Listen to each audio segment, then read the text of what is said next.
Avis vascular centre మన దేశంలోనే the best varicose vein hospital.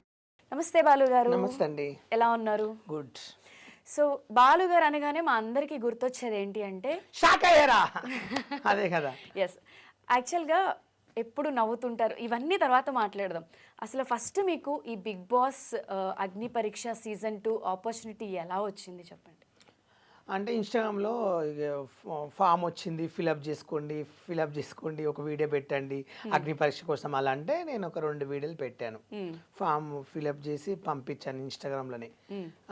చేస్తే ఇక తర్వాత మెయిల్ వచ్చింది. మెయిల్ రాగానే చాలా ఖుషిగా ఆనందంగా పడి అసలు నేను బిగ్ బాస్ కోతారనే ఒక సంతోషం అనిపించింది. మెయిల్ వేస్తే ఒక డేట్ రోజు రమ్మన్నారు. వెళ్తే ఆ రోజు వెళ్ళాము. వెళ్ళిన తర్వాత ఏం చేసినంటే 40 పేజీలు ఇచ్చారు, ఇంత దొడ్డు బుక్. ఒక్కొక్క పెన్ను ఇంత బుక్ ఇస్తే ఆ బుక్లో క్వశ్చన్లు ఉంటాయి తెలుగులో. నన్ను రాయమంటే నాకు రాయనికి రాదు, నాకు ఒక అసిస్టెంట్ పెట్టమని చెప్పా. నేను చదివితే క్వశ్చన్ సమాధానం చెప్తే అదే రాయాలని ఒక అబ్బాయిని పెట్టారు, నాకు హెల్ప్ చేశారు. అట్లా నేను రాశాను ఆ బుక్. ఆ బుక్ రాసిన తర్వాత రాసేసి 3-4 గంటలు కూర్చుని పెట్టిండ్రు. ఒక రూమ్లోకి తీసుకెళ్ళి 10 మందిని కూర్చుని పెట్టిండ్రు లైన్గా. గంట సేపు క్వశ్చన్లు, కామెడీ, ఎంటర్టైన్మెంట్, డాన్స్ క్వశ్చన్లు. అలా అడిగితే జీడీ అంటారు దాన్ని, జీడీ సెలెక్షన్. ఓకే, అది సెలెక్షన్ అయితే నెక్స్ట్ రౌండ్కి వెళ్తాం. అది సెలెక్షన్ అయితేనే ఇంకోటి మనకు ఆఫర్ వస్తుంది. దానిలో సెలెక్షన్ అంటే ఆఫర్ రాదు. అది సెలెక్షన్ అయిన తర్వాత మా 10 మందిలో 3 సెలెక్షన్ అయినాం.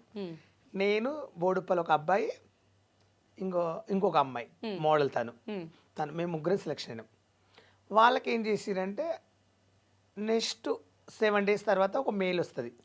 ఆ మెయిల్కి సెలెక్షన్ కావాలి మళ్ళీ. అప్పుడు ఓకే అయింది, అందరం కలిసి వెళ్ళాం. మళ్ళీ ఒక డేట్ ఇచ్చారు. మేము ఇంకా బట్టలు కొనడం, ఆనందంలా షాపింగ్లు చేయడం అన్నీ మొత్తం చేసేసుకున్నాం. అగ్ని పరీక్ష ఈ స్టార్టింగ్ ఎపిసోడ్స్ కి అన్ని చేశారు. 15 నుంచి ఇక 3 days షూట్ ఉంటుంది, కంపల్సరీ ఉండాలి అగ్ని పరీక్షలో అని చెప్పారు. ఓకే అని చెప్తే అన్ని పనులు తెలుసుకుని ఈవెంట్స్, ప్రోగ్రామ్స్, బోనాలు అవన్నీ వచ్చాయి ఆర్డర్స్. నేను చేయలేను, నాకు వేరే వర్క్ ఉందని చెప్పి ఎవరు చెప్పలేకపోయినాం. అగ్ని పరీక్షకి వెళ్తున్నాం, చెప్పొద్దు కదా, రీల్ చేస్తే ఇప్పుడు ఇవన్నీ చెప్తుంటే బిగ్ బాస్ పోతే ముందే చెప్తారని చెప్పి ప్లాన్తో చెప్పలేకపోయినా. వెళ్ళినాక ఒక 70 మందిని ఇంత పెద్ద రూమ్లు వేసిండ్రు.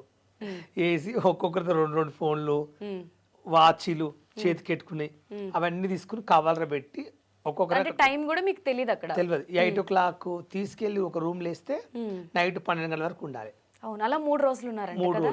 కానీ ఏంటి అసలు మన షోకి వచ్చిన ప్రతి గెస్ట్ కూడా ఉప్పల్ బాలు లేకపోతే మేము 3 రోజులు అక్కడ ఉండేవాళ్ళం కాదు.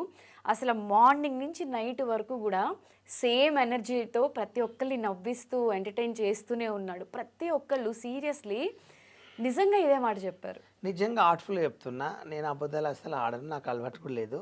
ఫస్ట్ క్వశ్చన్ ఏంటంటే ఆ 70 మందిలో అందరు తెలుసు ఉప్పల్ బాల్ సెలబ్రిటీ అని. అందరూ షాక్ అయినరు, నువ్వు ఎందుకు ఒక సెలబ్రిటీ, నువ్వు దీనికి రావడం ఎందుకు, నేను అసలు సెలబ్రిటీ క్వశ్చన్లో తీసుకోవాలి, అసలు నువ్వు అగ్ని పరీక్షకి ఎందుకు వచ్చినా అడిగారు. దీంట్లో ట్రై చేసినా దాంట్లో అవకాశం ఇవ్వలేదని చెప్తే వాళ్ళంతా పరిశ్రమ. దాంట్లో రకరకాలు వచ్చారు, ఒకరితో మాట్లాడతలేరు. ఫస్ట్ అక్కడ గ్రూపులు చేసినప్పుడు నా గ్రూప్లో 3 వచ్చారు. ఆ 3 నేను మాట్లాడాలి, మిగతా వాళ్ళు నాకు తెలియదు. ఒక గ్రూప్లో 10 మంది 9 మంది సెలెక్షన్ అయ్యారు, ఒక గ్రూప్లో 5 మంది సెలెక్షన్ అయ్యారు, ఒక గ్రూప్లో 3 సెలెక్షన్ అయ్యారు, ఒక గ్రూప్లో. ఇప్పుడు ఏ గ్రూప్ వాళ్ళు తెలియదు. ఫస్ట్ క్వశ్చన్ జీడీలో ఎవరిది వాళ్ళు తెలియదు.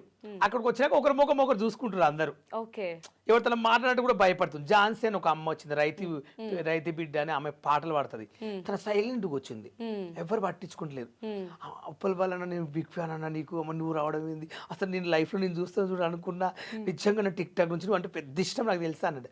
నేను అంటే నిజంగా చెప్తున్నా, నువ్వు నాకు ఎంత ఇష్టమో నాకు తెలియదు కానీ ఓపెన్ చెప్తున్నా ఆర్ట్ఫుల్గా. నాకు ఇక్కడ ఇంతమంది ఉన్నారు కదా, నువ్వు అంటే నాకు చాలా ఇష్టం అని. ఎందుకంటే రైతు పాటలు పాడతావు కదా ఒరిజినల్లా, నాకు అప్పుడైతే నిజంగా ఈ అమ్మాయి గొంతు ఏం బాగుంటుంది, పాడే దాంట్లో అవకాశం ఇస్తే బాగుంటుంది అలా అనుకున్న ఝాన్సీని చూసి మస్తు నచ్చినో తెలుసు నాకు అని బాగా లైక్ చేసిన. నా ఫ్రెండ్స్ కొంతమంది మంచి మంచి అమ్మాయిలు వచ్చారు, మా అబ్బాయిలు వచ్చారు, అందరితో లైక్. అందరిని ఏం చేసిన అంటే అందరిని కలిపిన నేను. ఒక రోజు 70 కూడా మాటలతో అందరిని కలిపిన. బాగా కలిపి ఏం చేసిన అంటే అందరిని ఒప్పించిన. ఇక్కడ నేను ఇట్లా జడ్జి లాగా లేచి అందరూ కుర్చీల మీద కూర్చున్నారు కదా, ఇట్లా బోర్డు లా ఉంటది, సైలెన్స్, ఇక్కడ 70 మంది జీడీలో నుంచి సెలక్షన్ వచ్చిన వాళ్ళము అందరితో మాట్లాడుకోండి, అందరితో క్లోజ్గా ఉండండి. మనం దీంట్లో ఎవరం వెళ్ళిపోయిన అగ్ని పరీక్షలకు వాళ్ళకి సపోర్ట్ చేద్దామండి. ఓకే, నేను పోయినా నాకు సపోర్ట్ చేయండి, మీరు పోతే నేను మీకు సపోర్ట్ చేస్తా. మనం ఎవరు ఒక్కొక్కరు ఓవర్ యాక్షన్ తిట్టుకోవడం యాటిట్యూడ్ మాత్రం ఇక్కడ అసలు సెలబ్రేట్ అనేది వద్దని చెప్పి అట్లా కల్పించి అందరి మీద ఒక్కొక్క జోక్ లేయడం, కామెడీ చేయడం, కలిసి ఉండడం, ఇక మొత్తం ఇక ఎంటర్టైన్మెంట్ 2 days వాళ్ళకి ఇక నేను నవ్వుపించే. ఇక తర్వాత అక్కడ ఫ్రెండ్ ఉంటాడు ఒకడు, లారీ నడిపిస్తాడు అన్నట్లు. లారీ సెలక్షన్ ఏంటి, ఏ లారీ, అరే లారీ నాకు కావాలి నీ గుండెకాయ, అట్లా కామెడీ జోకులు ఒక్కొక్కరి అట్లా ఫన్నీగా అమ్మాయిలు ఇట్లా నవ్వుపించిన. ఒక్కొక్క అమ్మాయి గురించి ఒక్కొక్కటి యాంగిల్ చెప్పేసిన. ఒక్క రోజు ఒక అమ్మాయి క్యారెక్టర్ గురించి చెప్పిన. అసలు నువ్వు ఏం చూసి మా గురించి చెప్పినావు ఇంత కరెక్ట్ అని వాళ్ళు అంతా ఫీల్ అయిపోయారు నాకు. నిజంగా వాళ్ళు ఏమన్నారంటే, బాలు నువ్వు ఉన్నందుకే 2 రోజులు ఉన్నాం, నువ్వు లేకుంటే అమ్మో పిచ్చేది కానీ నువ్వు పక్క వెళ్తావు అన్నారు. కానీ నాకే 3 లెడ్ రైట్లు ఇస్తారు, నాకే తెలియదు. అవును, అసలు బాలు ఏంటి ప్రాసెస్ అంటే, ఇప్పుడు మీరు అంటున్నారు నేను ఆల్రెడీ సెలబ్రిటీ కేటగిరీలో వెళ్ళాలి, బట్ నేను ఇలా నార్మల్గా ట్రై చేశాను అని చెప్పి. ఇప్పుడు ఇన్స్టాగ్రామ్ ఓపెన్ చేస్తే నవదీప్ వర్సెస్ ఉప్పల్ బాలు మీరు ఎవరికి సపోర్ట్ చేస్తారు అని ఒక పోలింగ్స్ కూడా నేను చూశాను. అసలు మీరు కూడా ఒక మాట మాట్లాడారు, నేను ఆయన కనిపిస్తే డైరెక్ట్ ఫేస్ టు ఫేస్ మాట్లాడతాను అని. నవదీప్ గారు ఇచ్చిన ఎక్స్ప్లెనేషన్ ఏంటి అంటే, ఇక్కడ జడ్జెస్గా మేము కూర్చున్నప్పుడు అన్ని రకాలుగా వాళ్ళని టెస్ట్ చేయాలి, టాస్కులు ఇవ్వాలి, అది పర్సనల్గా మేము చేయలేదు, అది మా రోల్ అని చెప్పి ఆయన ఒక వీడియో రిలీజ్ చేశారు. అసలు మీరేమనుకుంటున్నారు? నేనేమంటున్నానంటే, వాళ్ళకి ఒక జడ్జి స్థానం ఇచ్చారు. అక్కడ జడ్జి స్థానం ఇచ్చినప్పుడు రూమ్లో ప్రతి ఒక్కరిని పంపించి అక్కడ స్టేజ్ మీదకి వెళ్ళిన వాళ్ళు తిరిగి రూమ్లోకి రావద్దు, అక్కడ ఏం జరిగిందో అడుగుతామని చెప్పి అక్కడ నుంచి మొబైల్ ఇచ్చి అక్కడ నుంచి పంపించారు. మేము పర్సన్ అవుతున్నాం, అదేంది రూమ్లోకి వెళ్ళిన వాళ్ళు మన రూమ్లోకి ఎందుకు రావట్లేరు, 3 రోజుల నుంచి అటే వెళ్ళిపోతుర్రు, వస్తలేరు, ఏం జరుగుతుందో అని చెప్తే అక్కడ అందరినీ రూమ్లోకి పంపించారు ఒక్కొక్కరిని. జడ్జెస్ క్వశ్చన్ ఏంటంటే, దాంట్లోకి వెళ్ళిన 2-3 ఎదురు చెప్తే నడరా బై నడు నువ్వు షెట్టు కావు అని చెప్పి పంపించారు. వాళ్ళకి ఎదురు చెప్తే జడ్జెస్కు.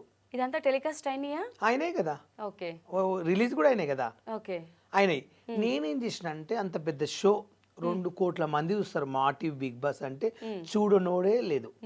ఉప్పల్ బాల్ అనేది ఇన్స్టాగ్రామ్లో ఒక రీల్ చేస్తారు వల్గర్గా, ఇలా కామెంట్స్ పెడతారు, అలా ఇలా అని 100 మంది అనొచ్చు, నేను తప్పు పట్టట్లే. మన గురించి తెలియనప్పుడు ఎవరైనా అంటాం, అది ఆ ప్లేస్లో నేనున్నా మీరున్నా ఎవరైనా అంటారు ఫ్యాన్స్, తప్పులేదు దాంట్లో. నేనేమంటున్నా అంటే, నా జెన్యూనిటీ, నేను సెలెక్షన్ అయితే బిగ్ బాస్లో ఎట్లా ఉండాలి, ఎలా మాట్లాడాలి అనేది నాకు నాలెడ్జ్ ఉంది. నేను అక్కడ పోయినాక జడ్జెస్ దగ్గరకు పోయినాక నాకు కొంచెం భయం అనిపించింది. ఏంటంటే వీళ్ళు ఇంత పెద్ద బిగ్ బాస్ షో, రేపటి నాడు నేను చిన్న మిస్టేక్ మాట్లాడినా కూడా నా ఫ్యాన్స్ కానీ చూసే జనాలు కూడా నన్ను వేసుకుంటారు, మనం ఎంత జాగ్రత్త ఉండాలో అంత జాగ్రత్త ఉండాలని చెప్పి నేను కూల్గా ఉన్నా. మాట్లాడడానికి శాతకాక కాదు అక్కడ మ్యాటర్. ఆయన ఫస్ట్ క్వశ్చన్ ఒక టాస్క్ ఇవ్వలేదు, ఒక గేమ్ ఇవ్వలేదు, బాలు ఇది పని చెయ్యి, బాలు అది చెయ్యి, పోనీ నువ్వు నన్ను ఎలిమినేట్ చెయ్యి, ఎలా మాట్లాడతావు రేపు బిగ్ బాస్లో, రేపు నిన్ను బిగ్ బాస్లో అంటారు, అప్పుడు నువ్వు ఎలా సమాధానం చెప్తావు అని అడిగింటే దానికి వాదించేవాడిని. అక్కడ ఏంది, వెళ్ళా నిలబడ్డ బొమ్మలాగా, నీ ఫ్యామిలీ గురించి చెప్పన్నారు.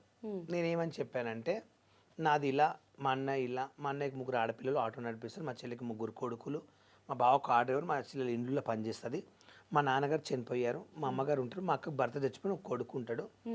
నేను చిన్నప్పుడు హైదరాబాద్కి వచ్చేసి ఒక ఆఫీస్ బాయ్ పనిచేస్తుంటే వరుసతో ఒక ట్రాన్స్జెండర్ పరిచయం అయింది. నాకు రెంట్ లేనప్పుడు కానీ అన్నం లేనప్పుడు తన రూమ్లో ఉంచుకుని నాకు ఫుడ్ పెట్టింది.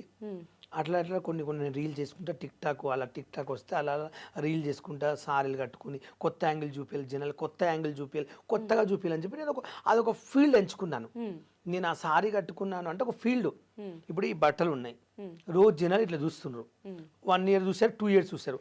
నేను టిక్ టాక్లో వీడియోలు చేసేటప్పుడు నాకు ఒక టీ షర్ట్, కోట్, ఇట్లా ఇదే డ్రెస్, ఈరోజు ఇదే వేసుకొచ్చిన, ఇట్లు ఈ గెటప్లు ఉండే.